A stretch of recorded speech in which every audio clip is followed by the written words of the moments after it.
village, and divisiveness has some disorder and sure distaste. When we say things that hurt people, we can't go back there. Because one of the mentors I had in school as a young kid, and that I taught next to in a school, and my father was a staunch proponent of these words. 4 things that never come back. Shakespeare said it, I think, if I have my quote right. And Teach Artwin is another camp, but he can correct me if I'm wrong. I don't think I am. But I respect that man. Okay, even though I think that he knows that for anything that happens in District 1, he is a person that can only supplement what you will do in education. And I'm the kind of person that will never disparage somebody because they don't support me. But I say, there are 4 things that come not back. The past word, the spoken word, the past life, neglected opportunity, spared arrow. Throw your arrows, they won't come back. Speak your words, they won't come back. Create your division, they won't come back. You know what? The day after the election is the only time I'm going to sit with you. Because Jesus, and I'm not him, sat with his disciples knowing that one was going to betray him. Knowing that one was going to deny him. It takes a good human being to listen to a lot of negative stuff and still sit and talk and smile. Smile with it. So I come to tell you that freedom will come to Anguilla when we here as people in El Harbour get together. Getting apart is not going to take this country to the peak where it's supposed to be. In these economic times, we need to sit down and talk. We need to discuss. It's not about gossip. Those gossip pages can have a place and have a time. But I ask you to bring it on. But I say to you tonight, I want to thank each and every one of you, because when you go to the polls, I want you to look on that ballot and you're going to see a heart. For me, that represents the pulse of this nation and the strength of our people. It represents the pulse of the nation because we have a strong pulse and nobody's going to keep it down. No friend nor foe will stop the pulse. If we had good economic times, we can bring it back again. We can bring it back again. And this time, it will flourish with opportunities for all Anguillians first and foremost. This time, it will not be about party, because party is over. You're going to have a song and a dance from now till election, and they're going to be happy with it. Good friend of mine, one of my advisors in this campaign, has shared with me so many ideas. See, a lot of people think that this is a one-man show. This is not a one-man show. And you know what the fear is? The fear is that there are so many people who would advise you, and they're intimidated by the possibility that these people are looking out for Anguilla. Anguilla's politics will come to the point where we remove intimidation. We're just dealing with possibilities. Our elderly should not have to go to the hospital and pay these bills. We should set things in place for our children, for our elderly. It does not matter that maybe I'm disabled. I'm still strong because I have the ability to do things, and these are the people we look out for. You make the mistake and elect people who lived in Anguilla and never as much as stopped on the street to pick you up. You make the mistake and elect people whose conscience arises only during political times. You have a problem. Your conscience cannot come alive every 5 years. Conscience is an intangible thing in your body. It's intangible. And that conscience lives within you.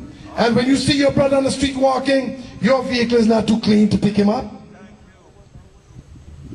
You must reach out to people. My life has been an exercise in faith and reaching out. Yes, you say, so you socialize. Yeah. but my life has been one, an exercise in faith and an exercise in reaching out. What gives me strength every day is that no matter where I've been in my life, I always stood next to the Almighty. In this race, ladies and gentlemen, as I close, I want to say thanks to each of you. I know we are torn between many different agendas and many different things going on now. I could not cancel this meeting. If there were 2 people sitting in this park, I would have to talk to them. And tomorrow, somebody's going to say that his manager's not here. Now, I went to New York. By the time I got there, I heard that you're out of the race. He's given up. He's not running again. Tomorrow, I'm going over to Siliki. By the time I get back on the wharf, they're going to say, Terry's not running. He left. Listen, my campaign manager, it's his wedding anniversary, so he has to go. So tomorrow you can say, Freddie's been paid. Paid what? There's no one who can buy me. If I had economic problems, they could have been solved if I had reached out for the opportunities given. But I believe that every man has a right to be a man. And I can only lead that way. And the same way, same decisions I've made in that light, I will make for your children. You cannot entrust your children. You cannot entrust this land of ours in the hands of people to bring the same experience from the west to the east. We may thank God that we have not developed so much yet, because now we can evaluate going forward what type of development we want.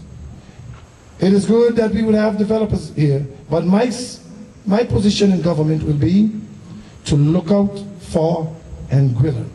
The developers are looking out for themselves. Now we have to sit and I have to look out for the interests of Anguilla. They came with an agenda, I'm coming there with one. Only kids are born with what we call as educators a tabula rasa, blank slate. I don't think that I'm a blank slate, even though some people said that I was somewhere up in a hospital, mentally deranged, running about the street. You hear it. But I gotta say for those latecomers, I don't want to give my age, but I'm proud of my age. At 56 years, and my mother can attest to this, you somewhere, I spent 2 weeks in the cottage hospital here as a boy, 8 years. I had never been hospitalized since, thank God. Never been hospitalized since. They started off by saying to one of my colleagues, and you see this is what turns people off, because they said to one of the guys on my campaign, Terry Harrigan was fired from school in New York. And I called him home when he told me this, because we live close. I said, I will entrust you with my file number from the Board of Education in Brooklyn. I don't get in I'm not Pete Rose, so I don't get in a game and bet on myself. This is politics. I don't bet. But I will tell you, just for the audacity and the disgraceful tones, take my file number. I'll show you how to go online and check it out, or call the Board of Education, confirm, and ask them this position. You can request those papers. But bet them. You never hear about it again. This is the way some people are. I want the candidates in this district to just be successful without slander. I want, if they have something, I honestly do. I want, if they have something about my record that can stop me from being a candidate in this election, to take it to the appropriate authorities. I want him to do that, because I know beyond all reasonable doubt that there is nothing they have that can prevent me from entering this race. I want to say good night to you. I thank you for coming, but listen carefully. On election day, you go there and think carefully. Make a wise choice. It's not for you. Really and truly, this is about your children. This is about your